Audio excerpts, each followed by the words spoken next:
Ça va l'installation? Oui, merci. J'étais sur Angers, j'étais kiné libéral dans une grosse clinique, j'étais kiné du sport. En 1997, j'ai eu un accident vasculaire, j'ai fait une récidive, j'ai eu des gros problèmes de vue. Non, ça va, merci. J'ai une vision très centrale en cône. Quand je vous regarde, je ne vois pas l'environnement. Okay.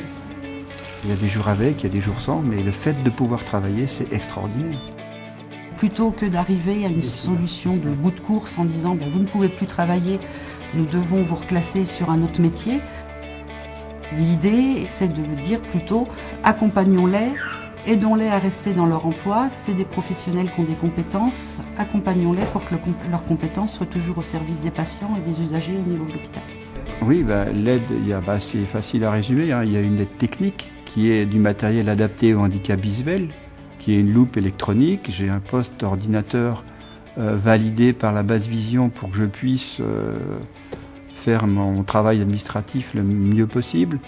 J'ai l'autorisation d'utiliser un iPad pour pouvoir travailler, c'est mon troisième œil.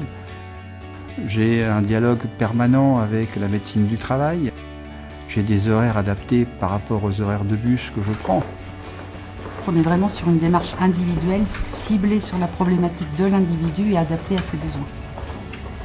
C'est un coût, mais comme nous avons conventionné avec le FIB, dans le cadre de notre convention, on a des actions pour pouvoir justement permettre le maintien dans l'emploi des travailleurs handicapés en demandant notamment des études ergonomiques ou médicales.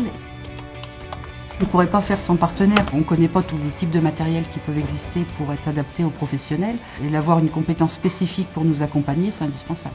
Si on ne m'avait pas aidé à faire tout ça, je crois que j'aurais arrêté de travailler. Tout seul, on ne peut pas. Je crois que c'est ça le message. S'il n'y a pas une structure administrative, un outil de travail, des collègues qui acceptent les différences, on se sent mis à part. Alors que si tout le monde joue le jeu, on peut travailler ensemble et faire passer l'information que le handicap, c'est pas un souci, ça se travaille. On est aidé et on peut mener une vie tout à fait normale.